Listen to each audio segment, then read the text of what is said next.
emprendedores.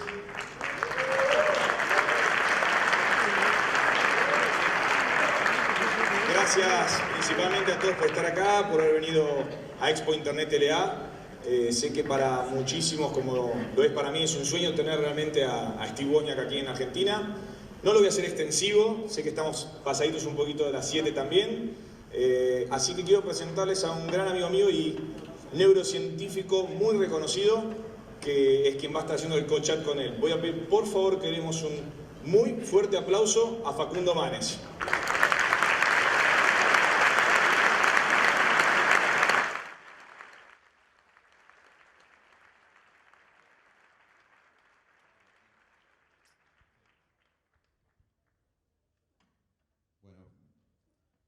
La verdad que tengo que agradecer a Expo Internet Latinoamérica por invitarme a conversar y a conversar con ustedes. Yo voy a ser de intermediario, espero, con un cerebro brillante. Así que los quiero felicitar a Martín, a Liz, a Nico y a Federico por lo que han logrado. Creo que no me merezco estar acá, hay mucha gente que sabe de tecnología más que yo. Creo que me han elegido por el cerebro. Vamos a ver si podemos explorar el cerebro de Steve Wozniak. Además, tengo preguntas tecnológicas, por supuesto. Toda la vida, como ustedes saben, seguramente más que yo, Steve Wozniak quería una computadora para él. Él quería su propia computadora personal. Básicamente porque quería llevar la computadora donde a él se dieran las ganas.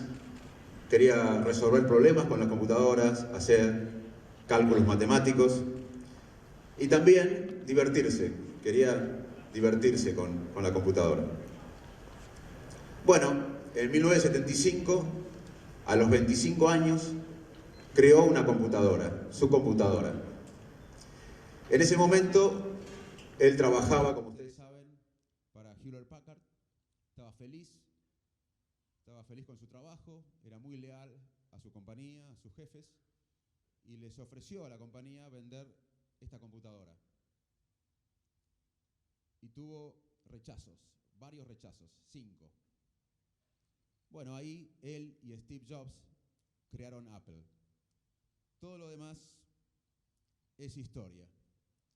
No quiero hacer más larga esta pequeña introducción. Quiero invitar al invitado de honor hoy y quiero que seamos conscientes que no todos los días podemos conversar con un hombre que ayudó a cambiar el mundo. Welcome to Argentina, Steve.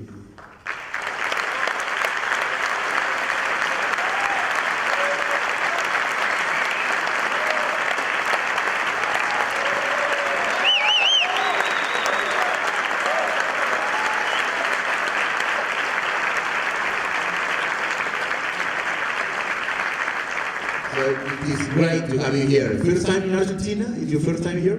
Great to be here. It's my first real time in Argentina. Once before flew in to catch a cruise ship along the Horn, around the Horn. Okay. So, take me back to before you started Apple. What initially got you interested in technology and science? You know, I don't know if anybody could answer that question accurately. I go back and I have memories of how I got into science and what I discovered, movies that I saw, books that I read, little journals I discovered. I loved watching my father, an electrical engineer, working and working and working on things called equations that I did not understand when I was like 7 years old, 8 years old. And and they had little kits you could buy back then and build kits. And I started loving switches and lights and wires, and it just became a part of my life. I had a brother and a sister, and they did not get interested in electronics like I did. But whenever I asked my father questions, he would pull out a blackboard. He would show me how electrons flowed. He would teach, he was very patient. And I got so interested that by the time I was 10 years old, I got what's called a ham radio license. To do that, you have to study how electrons flow through a lot of materials and equations. You have to do a lot of mathematics. Now, that was one of my strengths. You're very Courses like engineering and the sciences, they all depend on mathematics, and I was the math star in all of my schools. So I had a big one up. I started out, of course, learning what's called analog electronics, analog engineering, how radios work, how to design them, how to build them, how televisions work. But then now we're in the digital age. What is the difference between analog and digital? And one of the ways I like to explain that is an analog is nice waveforms, like we used to have vinyl records that had waveforms in them. And that is sound to your ear. In the digital world, a song is not a waveform. A song is a collection of numbers, digital numbers. So I accidentally discovered when I was about 10 years old again, I discovered a journal of articles about what computers were about. You couldn't find a book on computers anywhere, but as I studied these articles and I played on paper with a pencil how you can add zeros and ones, how you can design sets of parts that make decisions in life, such as if the switch is on and the temperature is below 20 degrees, turn on the heater, something like that, making decisions. Whoa, I love this. I love the mathematics about it. I love teaching myself how to do it. And more than anything, I love the fact that I was the only one of my friends doing it. And part of the reason is you could never buy any of the electronic parts that made these digital things possible. They were way too expensive back then. They were way unaffordable. So I was just alone learning how to do it on paper. And I felt special by being the only one doing it. And anyway, I built project after project after project. I had, in our neighborhood, we had a small neighborhood in what was called Silicon Valley when it was a valley full of orchards and trees. And our little housing development was in the middle of that. Half of the kids in our neighborhood had engineers as parents. A lot of engineers were moving into town. The transistor industry was starting that would get us the name Silicon Valley. Half of the kids that I played with on my block were into electronics. We loved buying parts at the local electronics store, hooking them together, making buzzers, running wires down our fence to connect our houses so I could push a button. And then in Bill's house, it would sound a buzzer or flash a light, and he would talk to me. House has intercom. So we also had fun. You got interesting things out of electronics. It wasn't just the learning, the knowledge in your brain. That was interesting to me, but it was also, you could turn it into practical, real things in the world. So I was in electronics my whole life. Computers was a different matter. I told my father in high school, I taught myself how to design computers. No books. No books at all. I had a description of what a computer was, how it worked, what it did. How do you make one? I went back to my early 10 and 11-year-old times of these little decision-making parts, and I worked for months to design my first computer. And it was based on a digital equipment computer called the PDP-8. And then I started designing them over and over, and my father would get me new chip manuals of silicon chips that make computers, and I would go to paper and teach myself. I taught myself how to design basically any of the mini computers that came out in the late 1960s. Any mini computer I could design in about 2 days. I could never afford a part to build one. I told my father, someday I am going to have a 4K computer, the Data General Nova. And why 4K? 4K bytes of memory is what you needed to type in programs to solve problems, to be a real computer, a useful computer. And my father said, Steve, it costs as much as a house. And I remember being stunned at the table for 3 to 5 seconds. And then I said to my father, I'll live in an apartment. That was my solution. I was going to have my own computer someday, whenever it became possible to afford. And I had that goal, so I was very skilled, and this was all long before I met Steve Jobs. So just young, and nobody would ever think this guy's going to be a computer designer. So how do you meet Steve Jobs? Alrighty. My first year of college, I'm talking about early times in computers. My first year of college, the course, Introduction to Computers, was a graduate level course. And I was a freshman. and they let me take it. And I got an A+ in the course. I wrote every program I could to calculate tables of numbers for scientists, real useful information. And I was proud of my programs. And it turns out that computers were so expensive back then, they told me that I ran the class budget 5 times over. These are supercomputers. I mean, that was a huge amount of money. That would be something like, you know, maybe $50,000 to $100,000 of today's dollars. Scared. So that was a great year in college. And then after my second year of college, a friend of mine had a key to the computer room. They didn't know he had it. So we would go in at midnight, open up the door, use the computer. To me, if a computer's going to sit there all night long, and somebody like me wants to advance my brain and write programs and solve things, let me do it. So I did it. And then after that, I took 1 year off to have a job, to earn money. And I found a job programming for 1 year because I didn't want to burden my parents with the expense of college. That year, one of the executives heard that I used to design computers on paper. He said, "Did you ever build one?" I said, "No way. I could never afford a chip." And the executive said, "I know chip companies. We have connections with chip companies for the computer we're building. I can get you chips if you design a computer." Whoa, that was a shock. So I went home and I designed a computer on paper that night. I came back the next day and he gave me the chips for a computer of my own design. He got me the chips. And I was building it with a friend down the street. I always like to do things with other people and have fun, you know, joke about it while we're building it. And the friend said, "You should meet this guy, Steve Jobs." So Steve came over. And we're out on the sidewalk and we both played pranks at school. Tricks on other people are called pranks.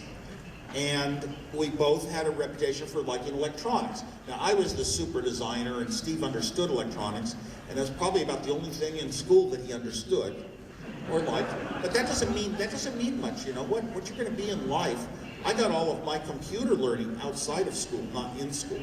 So we met and we're sharing our stories and we became best friends. I showed him all the liner notes to Bob Dylan songs, because Bob Dylan had words that struck you in your core about what was right and wrong and how people should live and treat each other, and these were great songs.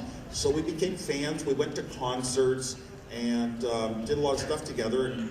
And then I drove Steve up to college with his girlfriend, the one he eventually had the child Lisa with. Drove him up to college. And I went up to visit him at that college up in Oregon. Long drive, an 11-hour drive, but I did it about 6 times that year, you know. So we're hanging out with friends, but then Steve started staying up in Oregon. He's in Oregon, I'm in California, and once a year he'd come into town and he would see the latest thing that I designed for fun, for myself, to show off to other people and impress them. I love showing things that are interesting to people. And Steve would say, every time, "I can turn this into money." And every time he did. So that was the nature of our relationship for the 5 years before Apple. Apple was actually the 5th time, the Apple II computer, that Steve took something that he came to town and saw that I had designed and wanted to turn it into money, because Steve had 0 money. The less money you have, the more motivated you are to find ways to get it. We had no savings accounts. We were in our young 20s. We had no business background. So I had no money, and I would always design my parts, my computers and everything with the fewest parts. I had tricks to make everything so simple and make parts do 2 jobs at once, and to use a part design for one thing for another if I could save parts. And I would save chips and save chips and save chips. And Steve, whenever he saw anything, he always wanted to get any money he could. I know where we could sell maybe 10 of these to some company that would want this terminal, you know. So let's talk about the beginnings of Apple. How did the company get started? Okay. Well, the real starts were I was sitting Steve was up in Oregon, and I was working at Hewlett-Packard. I was designing these devices called the handheld scientific calculator. First in the world. It made Hewlett-Packard a huge success and a huge amount of money. And I did not have an engineering degree from college. They had interviewed me. They had heard that I could design everything in the world, and they interviewed me and hired me right away. So I got to design the hottest product of its day, kind of the equivalent of the hot Samsung and iPhones, you know, Model 6s. That was cool. And then a club started up. I heard about a club, a group of people interested in technology. And I was going to go down and show off my knowledge and show off my designs and pass them out to people so they could make their own little devices, you know, to play Pong or to connect to computers on the early ARPANET that only had 6 computers. The founding of the internet, you might say, the inspiration for today's internet, only had 6 computers on it. And I went down to this club and everybody was interested in computers. These big, ugly, square boxes with a bunch of switches and lights that no normal human being could understand. But of course, that was my life. And they were interested in microprocessor-based computers. Small computers that one person could afford, a normal person could afford. Whoa, I was stunned at first. I didn't know that's what the club was about. But I took home a data sheet for one of these things called a microprocessor. I studied it, and I said, whoa, this microprocessor is just like those computers I used to design back in high school. Oh, and I said, I'm in business. Now I know how to make my own computer. I had already figured out how to use a television for output because everyone has a TV set. So if you can send a signal into TV, in those days you had to unscrew the back of the TV, pull it off. You had to look at schematics showing all the hundreds of parts inside.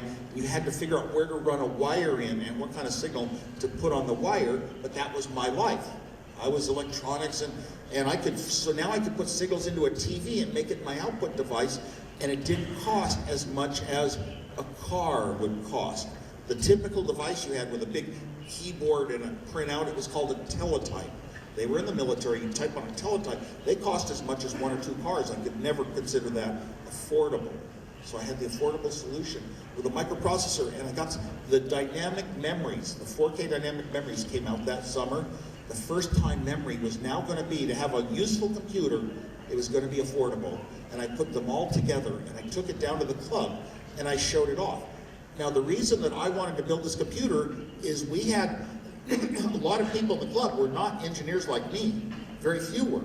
Most of the people in the club were pushing for social revolution, how people could now communicate. You could type a message, and maybe in 1 hour, 100 people could read your message. That was exciting back then. And the kid education was going to be improved because you give immediate answer whether your homework is good or bad. And even the geek like me, the one who knew computers was going to be more important where they worked, and they'd figure out all the strategies for their company better than their big $1 million computers would. So I was enthralled. I built this computer, and then I passed out my design to everybody. No copyrights, no anything. I gave it away, and I said, here's how you can build your own useful computer for $300. Trouble is, people there weren't really builders like I was. They couldn't really build their own stuff that was that big. Steve Jobs came into town around that time. And don't believe the movies, he didn't take me to a computer club. I took him down. I was a star. I was actually a star at the computer club, and he never knew it.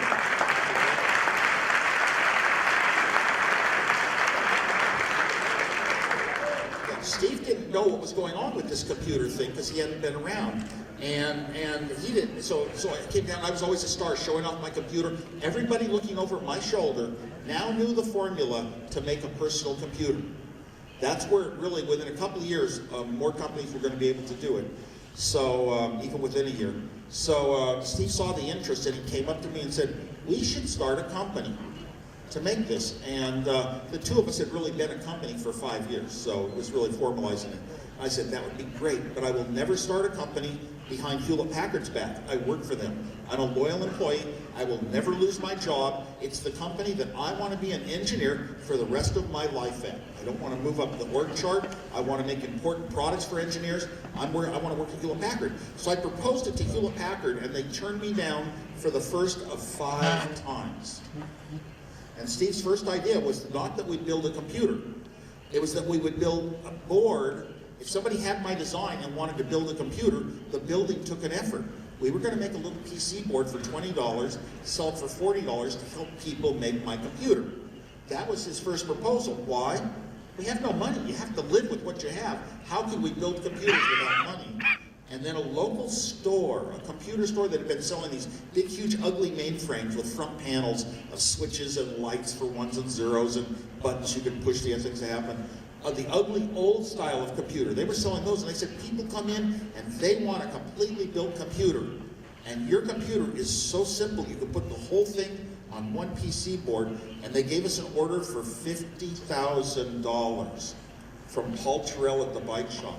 And this was, oh my gosh, that's twice my salary at Hewlett-Packard. This was scary, so I went back to Hewlett-Packard's legal department. I made sure I wasn't going to lose my valuable job at Hewlett-Packard over this. And now Steve and I had an order for $50,000, but we had no money. We had no savings accounts. We had no checking accounts. We had no nothing. What we did was we got the parts on 30 days credit. That means you have 30 days to pay for the parts. We would build up the computers real fast in 10 days and drive them to the store, and we would get paid cash. So the store owner took the credit risk. And one friend loaned us $5,000, and we paid him back, Alan Bounty. So we were in business. Now this is the little half-year period called the garage. And we didn't have really a company in the garage. It's sort of a myth that got built up because it sounded good.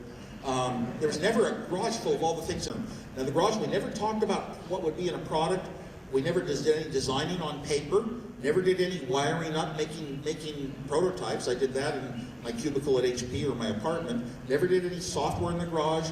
We never did any business in the garage. Steve would get on his phone in the bedroom, and he would order the parts we needed, and he would call stores that were opening up around the United States and get orders, and he would call magazines and get publicity. He did all the business in his bedroom. We did no manufacturing in the garage. As a matter of fact, we used the garage about maybe a couple of hours once a week. And here's what would happen. Once a week, we would drive down to where our computer boards were being manufactured. We'd bring them to Steve Jobs' house, and his sister Patty, we would pay her at first $1 a board to plug in the right chips into sockets. I designed everything with sockets due to a bad experience I had at a different company where chips went bad along. And then she would pay her $1, and then we would hook it up and test it out on a TV and make sure the computer worked. And once we got it working, we'd put it in a box, and Steve would drive it down to the store and get paid cash. So we only had to cycle about maybe 25 computers through every week or two. You know, we'd do a run of them. It would only take a few hours. So the garage never had a super important meaning, but it indicates our humbleness. When you start a company and you are young, and you do not have money, and you don't have business experience, where do you start a company? With no money, you have to start it in your home. And we were at that very, very, very humble level. Steve actually did an incredible job of thinking out everything that we would need, paying a very small amount to a girl across the street from his house to do some accounting, knowing how accounting was done. Neither of us knew that, of our expenses. And he was just like a superb young businessman who really didn't know business yet. Now, the second start of Apple, that was the first start of Apple, the Apple. But within 6 months, we had this Apple II. We knew it was valuable. Everyone who saw it said it was the best product they'd ever seen, including my engineer friends at Hewlett-Packard. The Apple II was going to be the big one. And this one we could sell 1,000 of. But to build 1,000 of them, we needed $250,000, and we had nothing. So we went and we started looking for money. Friends that had companies and other companies and venture capital. And eventually we got turned on to this angel investor, Mike Markle. Mike Markle knew business. He told us how to set up a technology company, what the positions were that we had to hire, that we would be driven by marketing, and that he would run marketing himself. And he had as much stock as Steve and I. But when the PR firms wrote the story, we made sure that Mike got left out because it sounded more interesting. 2 young kids starting in a garage. So that was the start of Apple. The Apple II. This product was so good that even though we had concepts of how it would help people in their lives become masters. Normal people have tasks they do in normal life, like keeping recipes around the house in a little bin and shuffle through some recipes on paper. Now you could keep them on a computer, but they had to stay on a cassette tape. We didn't have a disk drive yet. And we also had ideas that the computer would be used to. Everyone had a checkbook in those days. At the end of the month, you had to add up all your checks and make sure it matched what the bank sent you, and called reconciling your checkbook. And we said, oh my gosh, people will have a program on a computer that will reconcile their checkbook. And out of that thinking came the first killer app, VisiCalc, the first spreadsheet. which was very important to small business and even to people working in large businesses. So, Amazing, amazing. Yeah. So, what future do you imagine at that time? Is it different from now? Well, it changed very rapidly. The vision we had when we started Apple, how our computers would help people, if that had been the ways they helped people, we would have failed. We would have gone down. We would have gone out of business. There weren't enough good reasons. We would have sold some to people that were interested in trying this new thing, a computer. The Apple II, one of its big benefits was it was the first, nobody had ever thought a low-cost computer could possibly have color. Color, devices that could create color on televisions cost $1,000. All the arcade games that Atari was making in those days were black and white, no color. Second, all the arcade games were hardware designs. You had to wire chips knowledgeably between certain kinds of chips called registers and gates and hook them up in ways that they put signals into a normal TV that would show up as a game. Balls and paddles. I had done that. I built my own Pong and I designed Breakout for Atari. This game, the Apple II computer, was the first time ever that games were going to be simple software. A 9-year-old child could learn the programming language BASIC, type in a few lines of code, and make something move on a screen and change colors even. This was the start of games being software. So we had a huge, huge start, and but our programs were all stored on cassette tapes. It was a slow procedure. We needed a disk so that you could type, run a program. Of course, nowadays, a lot of people don't even know what I'm talking about because you just tap an icon and it runs. You know, but back then we needed a disk to do that, and the floppy disk was one of the greatest designs of my life. Everything I touched turned into an A+. We had printer interfaces and serial interfaces in the computer, and I wrote all the software, did all the hardware. But now we needed a disk. Well, we had a meeting. Apple Computer was going to be allowed into an electronics show in Las Vegas, Nevada. Whoa. And we were only going to send 3 marketing people: Steve Jobs, Mike Markkula, our investor, and Mike Scott, our president. And I'm too shy to say, God, I founded the company. Can I go to Las Vegas and see the city that I've always heard about? So I don't know. As I always try to come up with tricks. I'm very humorous and say things people don't understand. I raised my hand and I said, if we have a floppy disk, can we show it? Because I'm thinking in the back of my head, I can design anything. I've never worked with any disk drive, hardware or software in my life. I've never studied them even. But if I can design a floppy disk in 2 weeks, I will get to go to Las Vegas because they can't show it without me. And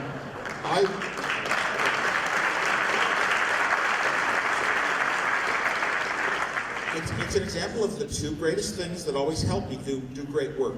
One was not having money, thinking of how can I make something affordable. That had to be a #1 top goal. But the other one was everything I touched in all of my Apple years, I had never done those things before. Like I'd never touched a disk drive in my life.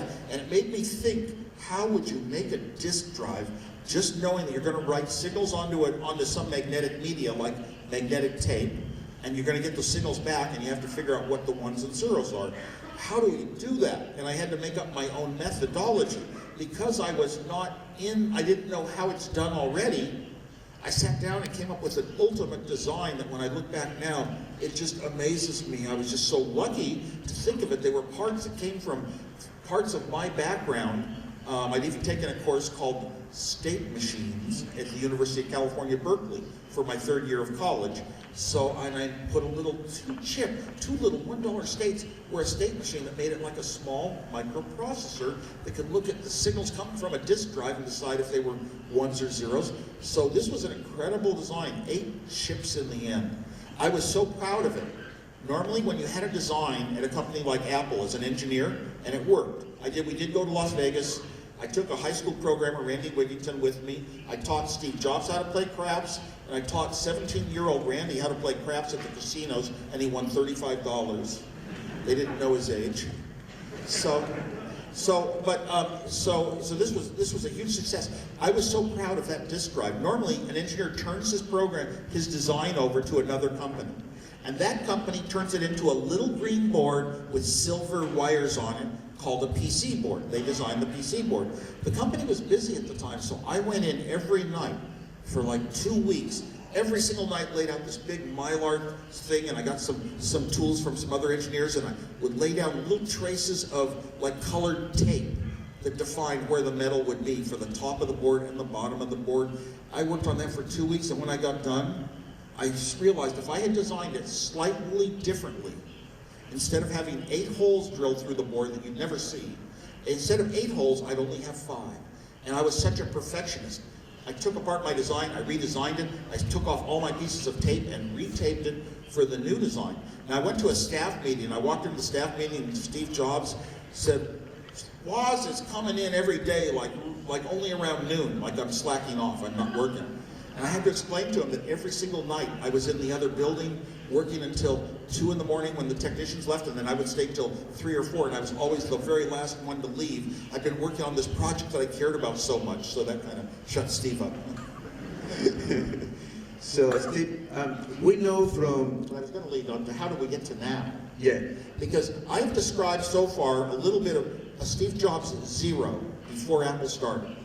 And then when Apple started, Steve became, I'm going to dress in suits, I'm going to be the face of Apple. I have the thing I want in life. What I wanted in life was cool electronics, my own computer. I wanted to be a great engineer. Steve wanted to be one of those important people that runs businesses, that runs things, that makes great decisions, that moves us forward. He really wanted that role. So when we started Apple, his personality settled in. He was in his early 20s.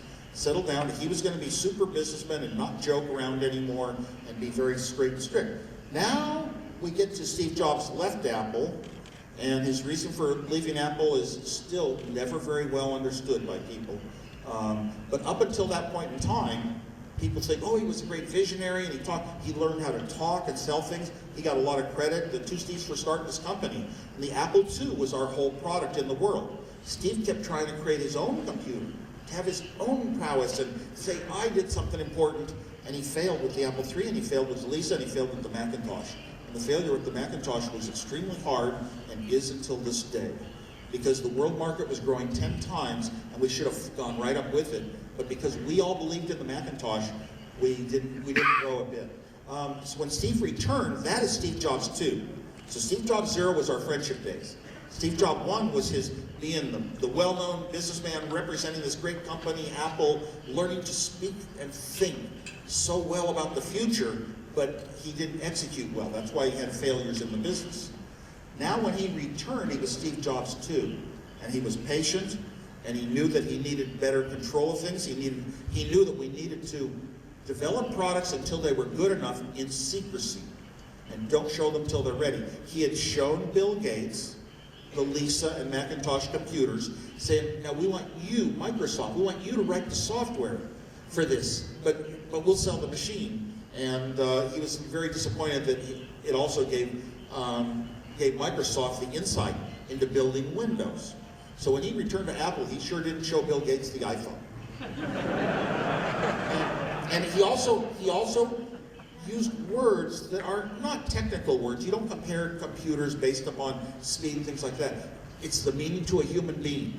How you feel about it, how it's going to affect your life is important. Steve was not technical, he was not an engineer.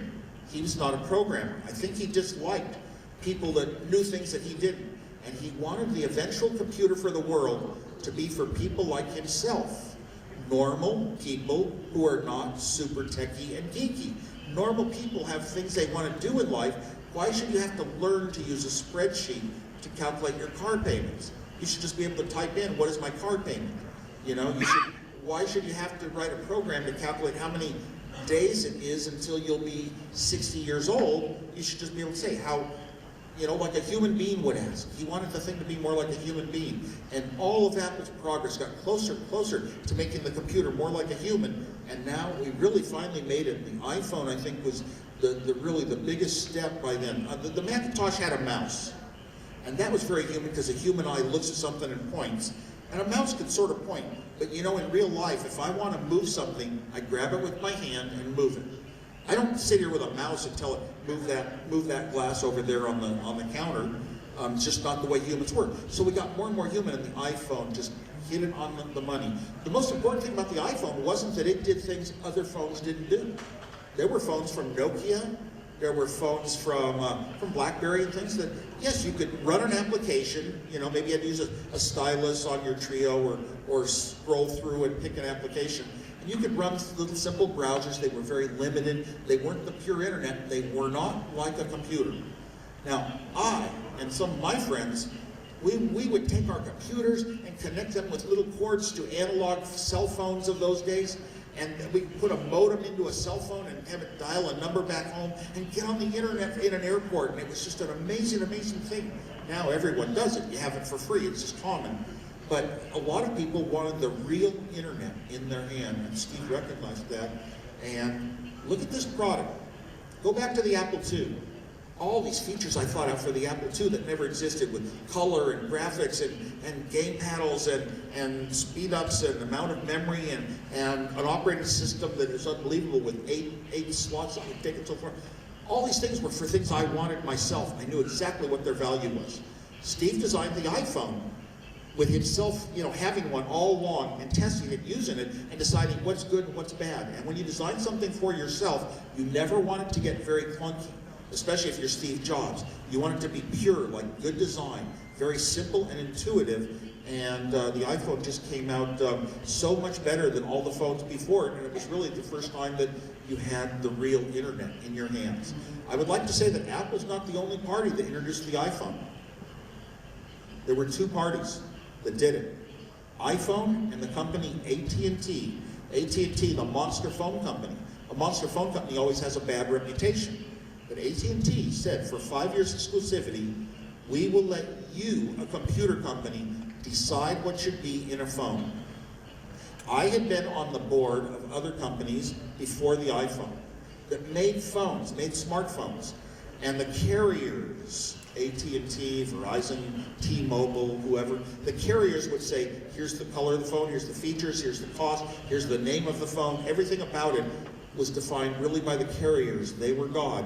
This was a case where a carrier, AT&T, made an exception and said, we trust you, Apple, we trust you, Steve Jobs, to make the right product. So, we know from brain research that creativity comes after a lot of work. So there is a stage of preparation. Basically, when you acquire knowledge, it can take many years. Then there is a period of incubation when you think intensely about the problem. And then the eureka moment comes up, especially when the brain is off, while sleeping, daydreaming. Also the context is important, and you have to be prepared to be wrong. So what is your feeling? What is your feeling about the eureka moment, the moment of creativity? I'm a bad person to ask, because when we started Apple, every project I worked on was an A+. A little bit like you said. I had huge, incredible skills of ways of coming up with design tricks and accomplishing things other designers couldn't in those days. But an idea, when an idea comes, turn it into reality. You need several different things. You need multiple disciplines. With my projects, of course, I was a lot of technical disciplines, but for something to be successful, you need a good business, somebody who really wants to turn it into business and make it successful and get it to a lot of other people. You need good design and engineering and the technical aspects, and you also need very good marketing that understands the buyer. For example, that is the buyer. The way I just described Steve Jobs being the customer of his own iPhone, building it for himself, or me building the Apple II for myself. You really need that in the company. And I don't know if that answers. Innovation comes, yes, and sometimes, and in those days of Apple, I took on projects that I thought would be, some of them, I don't know if I've never done this before. I don't know if it's going to be possible. Maybe it'll work out, maybe it won't. And one after another worked out in ways I couldn't believe.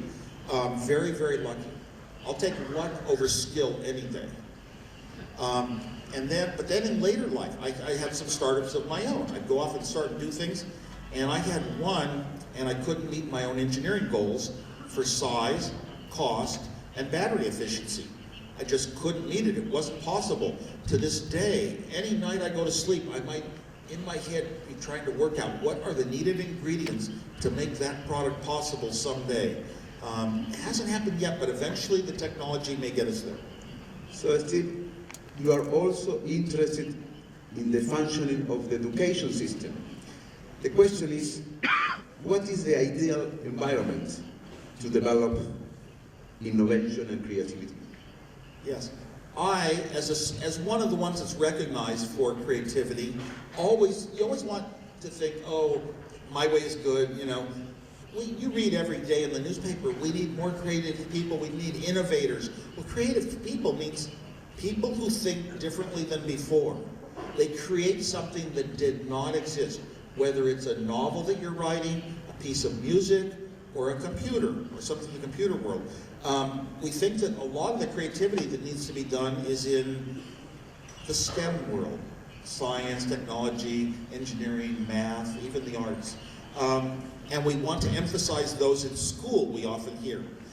Education was very important to me from an early time in my life. I told my father when I was about 11 years old that my first goal in life was to be an electrical engineer. And my second goal in life was to be a 5th grade teacher, 10-year-old kids. Because I was convinced that education, I'd been taught by my parents, education was the foundation of your future, your ability to do things, to get a job, and to have enough money to have a house and a family. And I was so scared, I didn't want to wind up without education and be on the streets unable to live.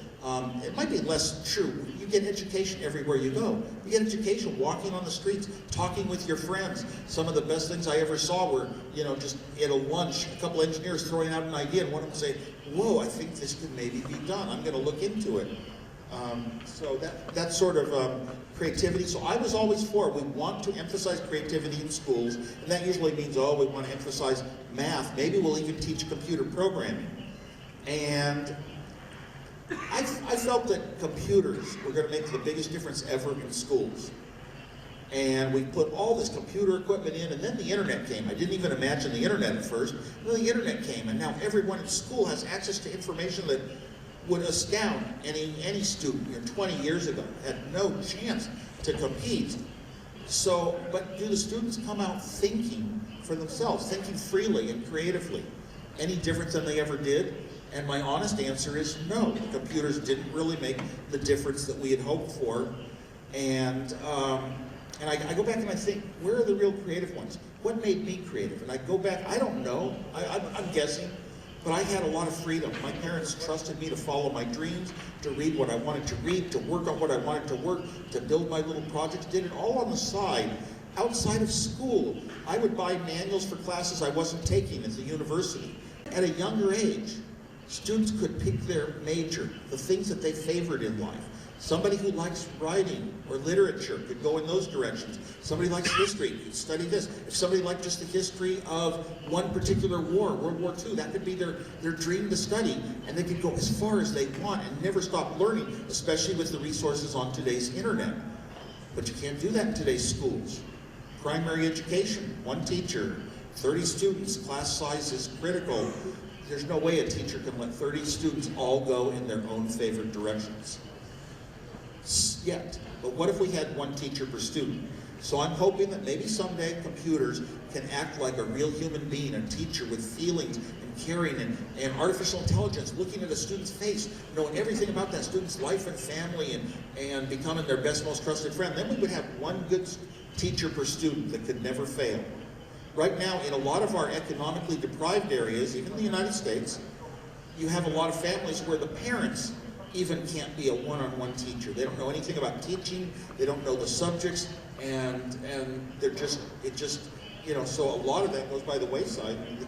So a lot of students really don't ever come up with the value of education is good. But I'm hoping that someday computers will be smart enough and convince them. And I don't know if I'm right or wrong, but I still hope that technology will someday give us a lot more free-thinking people that can think us into a better world, solve a lot of the world problems we have before the computers get so smart they're doing it. So Steve, when you created Apple computers, do you have the intuitions of hyperconnectivity or mobile displays like iPhones, iPads? When we started the company, we had visions of making computers that you could carry. We actually never talked or thought that those computers could get too much smaller, but I will tell you, Apple Computer, under John Sculley, had introduced videos that captivated a lot of the world's attention of a device called the Knowledge Navigator. It was a small little tablet, just like today's tablets. It was thin, even though the world was big, thick TVs back then.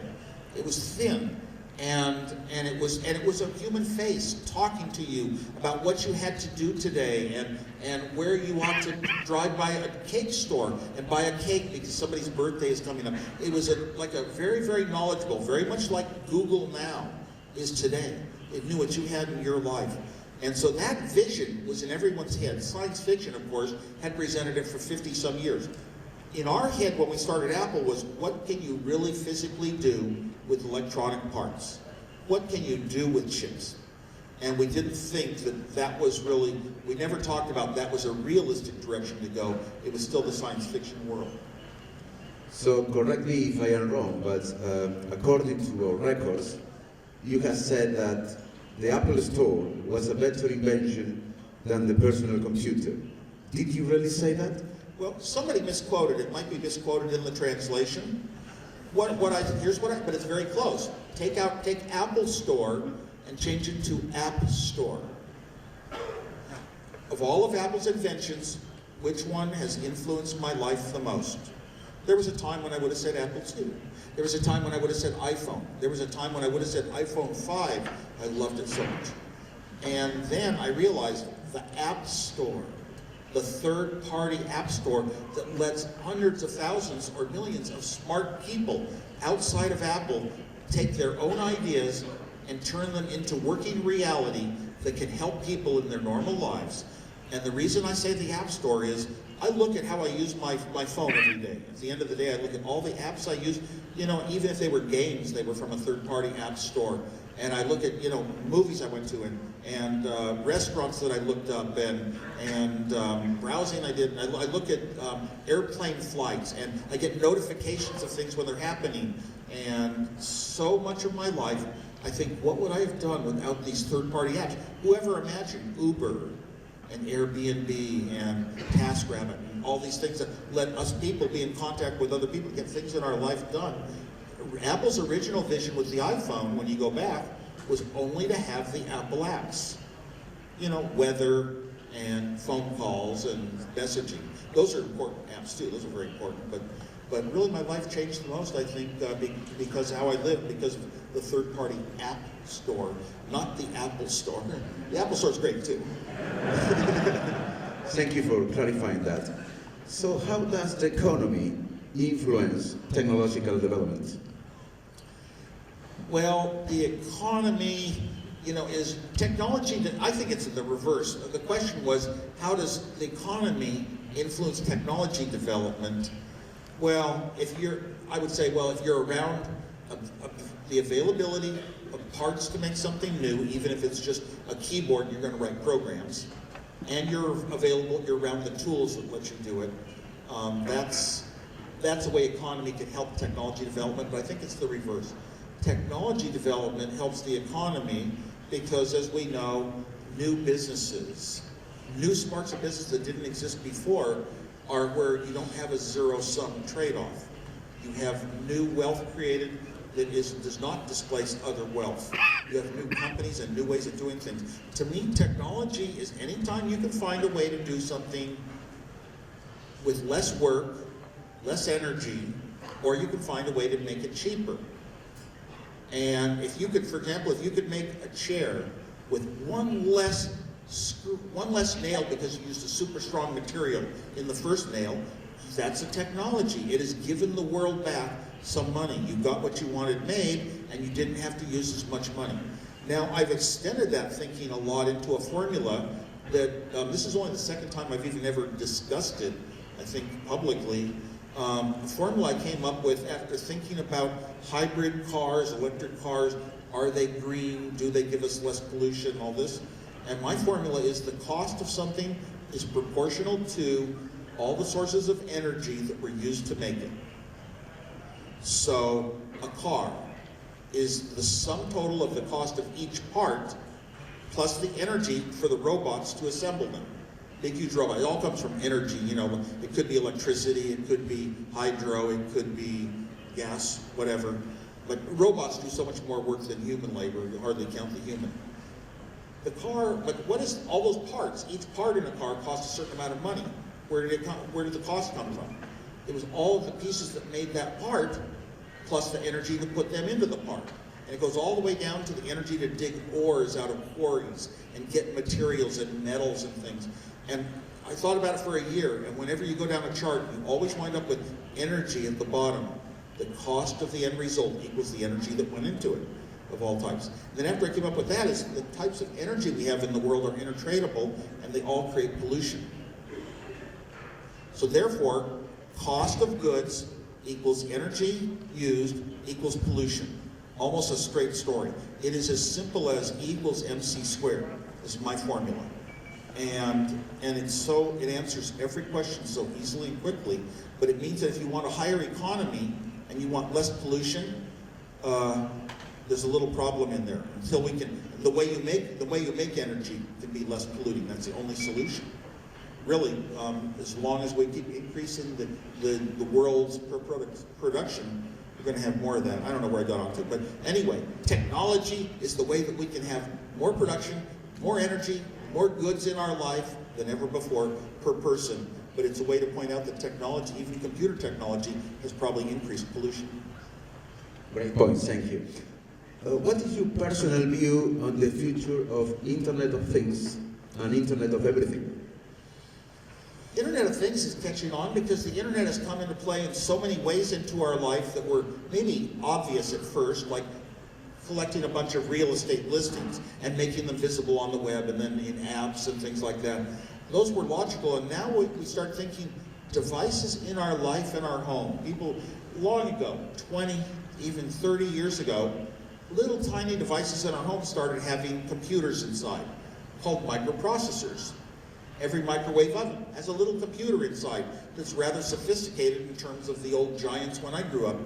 But now we're realizing that if things can be on the internet, they can communicate with their owner and with other things anywhere in the world, even outside of your own home. And is it for example, your thermostat can notice when you're in the home and when you're out and what settings you made, and it can learn and become smarter as a result. Eventually we're talking about devices that know, oh, you're driving home, it knows where you are, how close you are, and it starts cooling the house down before you get in there. So a lot of useful things in lifestyle come out of this thinking. Internet of Things is kind of interesting. We are now making such powerful devices, powerful computers called microprocessors with all the inputs and outputs and displays and entry of information and display of information. We're making it so inexpensively that it can be applied to an awful lot of appliances that we're used to in our house. Obviously, eventually refrigerators. I've seen, for example, a microwave oven that actually looks at what you're cooking and decides how much heat to give it for how long. I think it costs about $6,000 now, but new technologies always get cheaper. So we're going to have more and more of this. Internet of Things means the ones that go on the internet.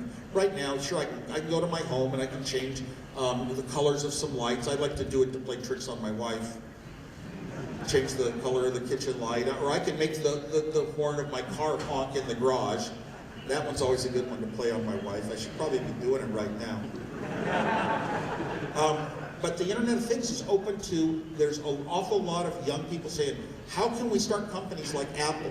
We don't need a huge industry background. We don't need to be a big successful company. I can have an idea as an individual or older or younger, but with a few of my friends, and we can start a company that makes something useful. And appliances in the home, there's a lot of open space. New ideas can think in different ways. I can't predict what everybody else can't think of, but new things are going to pop up into our lives. I mean, maybe even an Internet of Things stapler, that every time you staple, somebody counts it on the internet. But these things, it's easy to think of small products that small little startup companies can make. So I think it's very good for the startup world, and it's going to be a highlight. I don't know that I want to come out and say it's going to change our lives, we all have to go along with it, but then I've been wrong about things before. I really didn't even think the social web was going to go over that big, that it was going to be more of a nuisance at first. Maybe for me it is. So, Steve, what do you see as the future of technology? What do you see coming next that looks interesting? Yeah. I used to not think very far ever in the future of technology because I was an engineer. Feet on the floor, here's what I know we can make, and I can guess correctly for a year from now. Maybe 2 years, but I'm usually wrong 2 years out. That's a science fiction world, I always said. But now, we got up to a point recently, and I look at where technology is coming. Everything in our computers has been made more human, more like a human being itself, and more like what a human being wants it to, how a human being deals with another human being. So I call it getting more and more human. A year before Apple iPhone had Siri, Siri was an app being sold by a third party. And I was one of the very, very few people that actually got Siri. And one day, my wife had a question, because she was from a different state, is Lake Tahoe the largest lake in California? And I tried for 20 minutes, every little search term I could in Google and Chrome browsers on my phone and other things, and I went to everything I had. I couldn't find any answers. Is Lake Tahoe the largest lake in California? So then I picked up Siri, and as a joke, because I knew you could use Siri and say taxi, and it would know where you were, and it would bring a taxi. And you could say Siri and look up movie. What time is such and such a movie playing? You might get it. So I picked up Siri, and I jokingly said, what are the 5 largest lakes in California? And I was smiling, I was smirking, because I knew it wouldn't answer. Siri came back and it said 1, 2, 3, 4, 5. It had the answers. It didn't have these stupid Google links to articles and you couldn't find the answer. And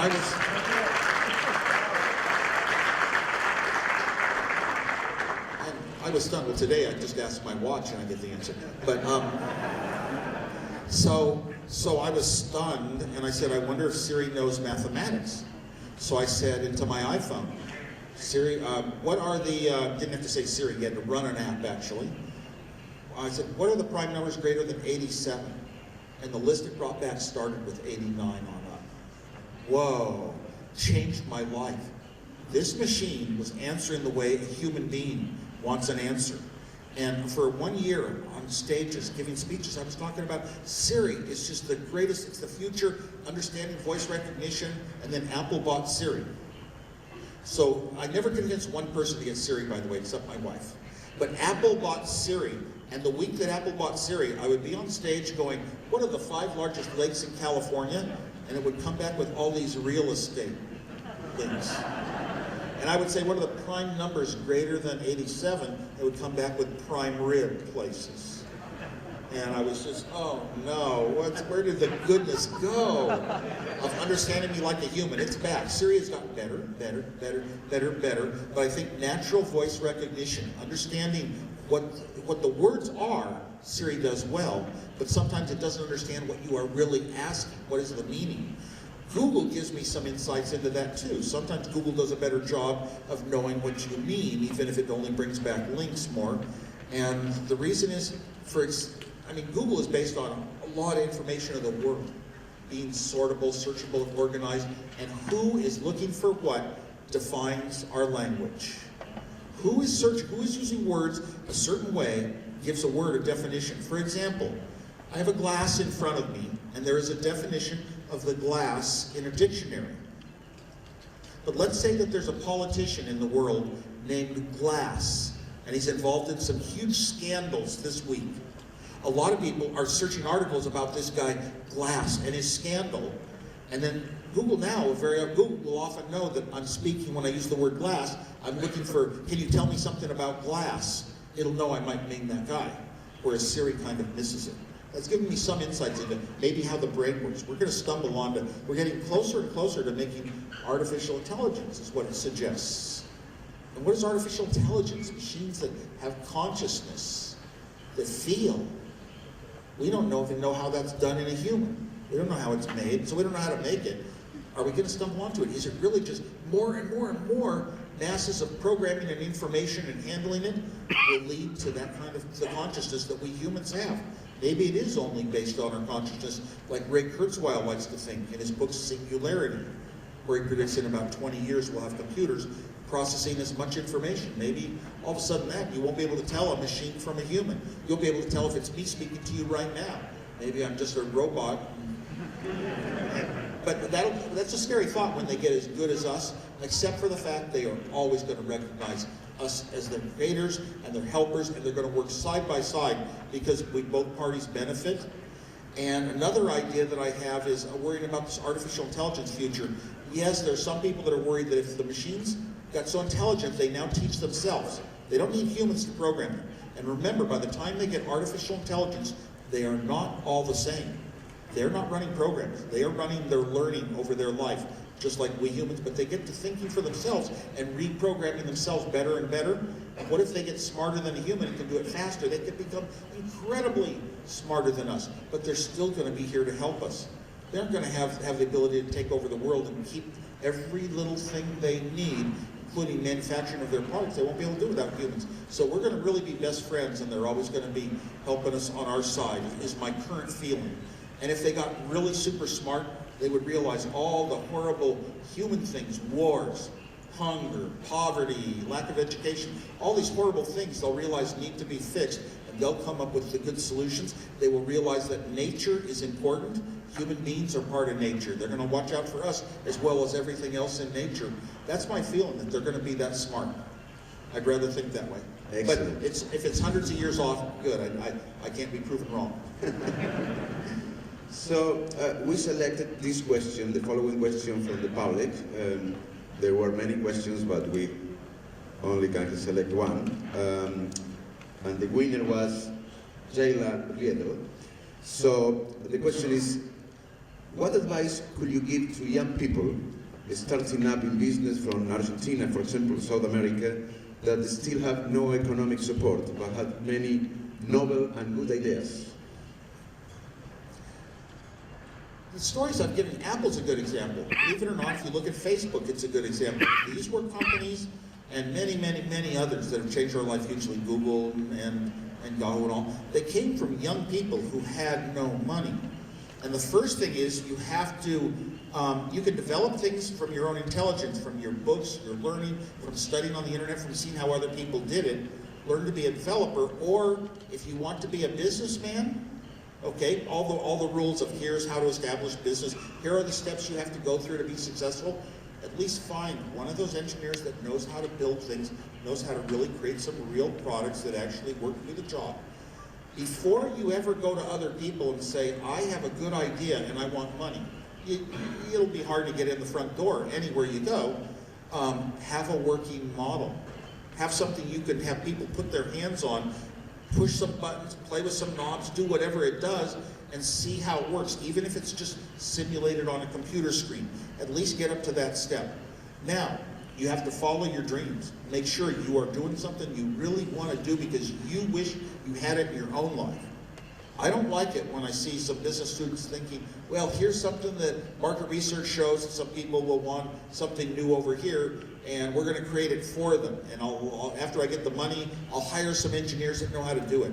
Include from the very start a small group of friends. You talked about young people, okay? You have young friends. I will tell you that of the first Apple computer, the first 10 people that contributed to our company and our design and our product, 7 of them went to the same high school.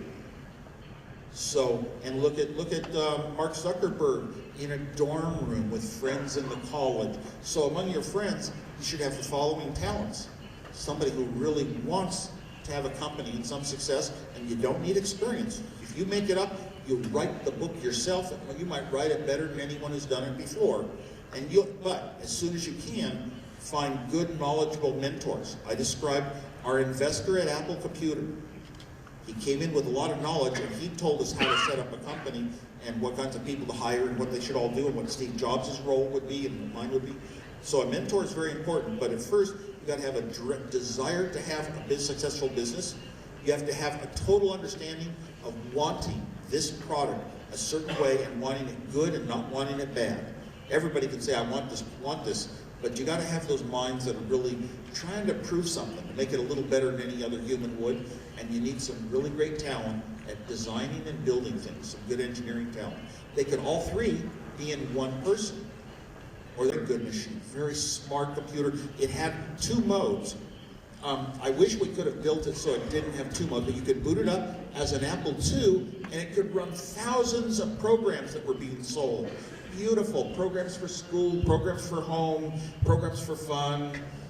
But you could boot it up the other way as an Apple III, and it would have more power, and it would have more memory, and it would be able to do bigger spreadsheets. And it was for the businessman, and it ran with a more sophisticated operating system. And what we did was marketing was in control of Apple. Marketing wanted you to think of the Apple II as a low-level machine that couldn't do what all the businessmen were doing with it. They wanted to make it home and hobby and games and fun, and the Apple III is the professional business machine. So marketing had engineering put extra chips in at extra expense to disable features when you were in as an Apple II, to disable features that the buyers wanted.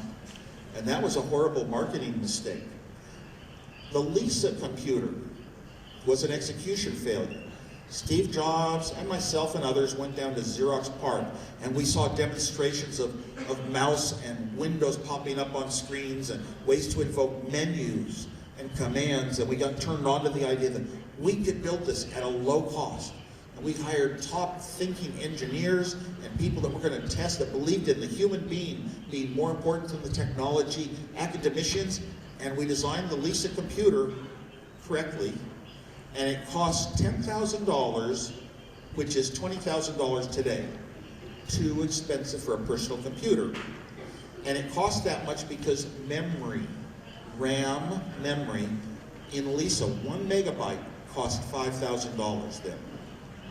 So you can see that the memory cost comes down with time because of Moore's Law. If we had waited 5 years, that Lisa computer might have been normal and affordable. In fact, I say it would have been. But it was an attempt to create a machine without understanding what it would cost to create a good computer with a full operating system, with memory protection, with all the things, and 7 key pieces of software called Lisa Office. Steve Jobs didn't understand computers. He didn't ever use one, didn't understand operating systems and expandability and a lot of these terms, so he didn't know that that's what it was going to cost when the project started, and he got fed up. He called the designers of the Lisa idiots, everyone else he called idiots for designing it so expensive. And they didn't know what to do. They kicked him out of the building. So he came over, now for a third era, came over to our building to take over the Macintosh, to compete, to build a low-cost Lisa, which is a very noble idea, but it was also by a person that didn't understand what it took to have a good computer, like today's Macintoshes even, with a real operating system, allocating resources and doing what operating systems do. Steve didn't understand technology. So what he did was he guided a team into just making a program that looked right. It looked like when you moved the mouse, some dots on the screen moved and were a cursor.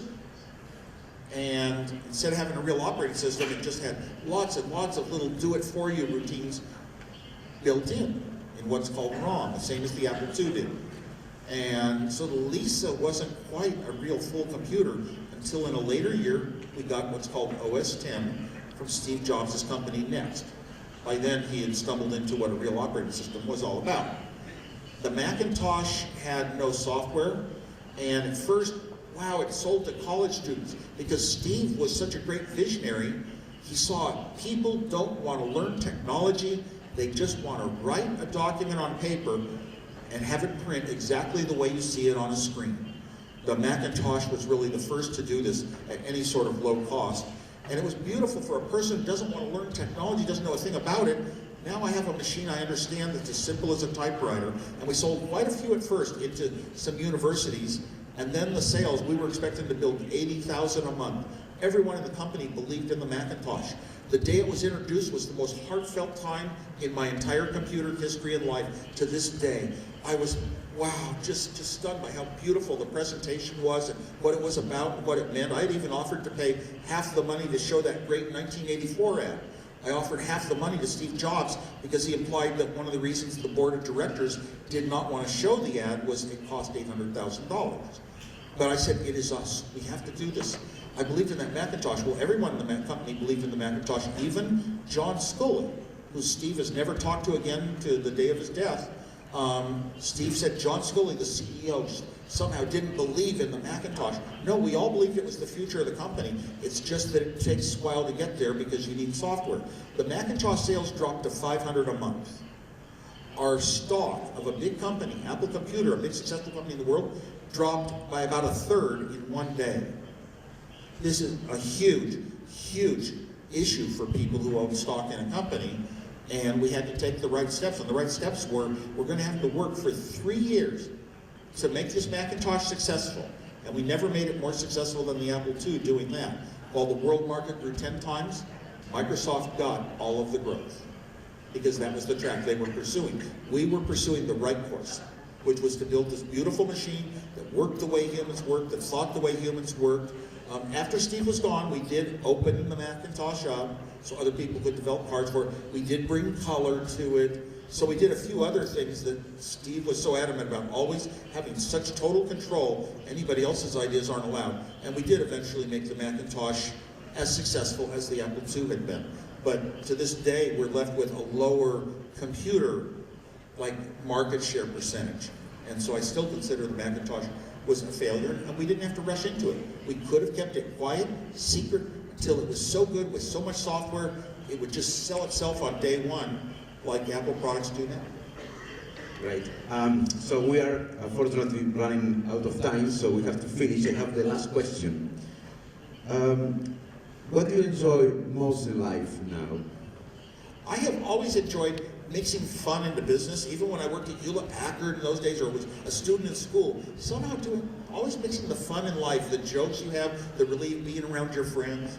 So I like entertainment. I do an awful lot of this public speaking now, and I enjoy it so much, especially when I'm reaching younger students or other parts of the world that really I want to inspire, that don't think that just because you don't know some rules other people know, you can't do it. Just because you don't know how to build a disk drive, you can't do it. I love doing that, and I love meeting audiences because I get to travel the world, meet different people, different parts of the world, different people from different companies, different professions, different governments of the world, cultures. I get to see a lot of variation in culture, and it's just fun. I love it. I love it, love it, love it. It's very fun for me. I also still work in technology. I'm with a technology company that's working on data storage in the big data centers. The big data centers is where all, you look at your iPhone, you look at your iPad or your tablet, whatever it is, and you say, wow, look how much I can do and how easy it's being done. And I don't have a computer, I only have a tablet. Well, the computers are still out there in the data centers doing the work that makes it fast, speedy, and access all the information of the internet. So I'm with a company working on that, and I'm also working on bringing Comic-Con, which is a fun trade show, to San Jose, to Silicon Valley, California, and to Japan. And about as much as I can, every chance I get, I like to go to a lot of concerts. Music has always been a big part of my life. When I met Steve Jobs, I brought him over to my house and I showed him my apartment, and I showed him liner notes of all the Bob Dylan songs because he'd never really been able to afford a Bob Dylan album. And he just took them all home one after another, and read them all, and Bob Dylan talking about the world and ideas and suggestions and great poetry. And we went to a lot of concerts together. And so music has always been such a big part of my life. I'm constantly listening to it and carrying a lot with me and ordering what I can. So my wife and I, whenever I am home, which isn't that often, maybe up to 50 times a year, we go to see concerts. And whenever we can see a concert, any kind of music at all, it's just a spirit that's in music. It's like a magic of a type of, makes you feel good. And feeling good is love. Wow. So it has been an amazing 1 hour and a half. So I know that you know some Spanish, so I will say it in Spanish. Muchas gracias.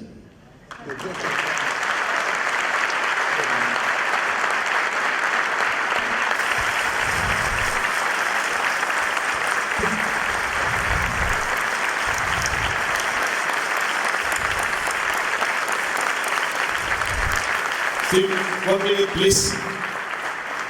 We want to give you a little present from Expo Internet LA and Replica. They made it in 3D. It's a Tetris for you. And Facundo, of course, another one for you. Okay. Watch out from. And there's another present, of course, from Santiago from Replica. He wants to give it directly to you. Please, Santiago. We were talking before, if you remember, we were talking before about what's happening if you were going to a Christian party. I know you're a fan of Star Wars. Everyone knows that Steve's a Star Wars fan. So I ask you a question. If you have to use a costume, you prefer Darth Vader or Jedi? Well, I said Darth Vader, but I think it's a Well, Darth Vader, so here's the Darth Vader for you. With your face. Tiene la cara de Steve impresa en 3D.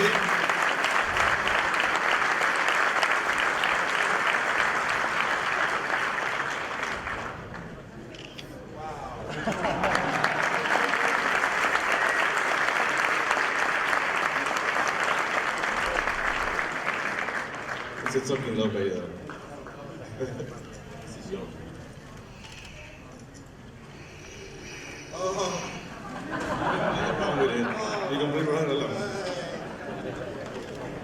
I hope you enjoy it. This means more than a computer.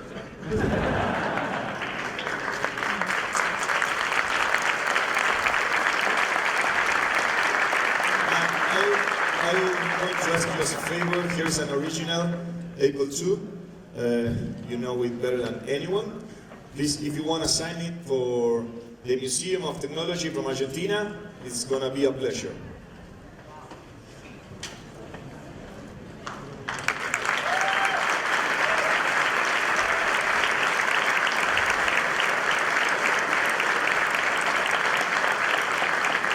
Now we're going to make this present for you to take the down there. Por favor, un último aplauso a Steve Wozniak, por nosotros.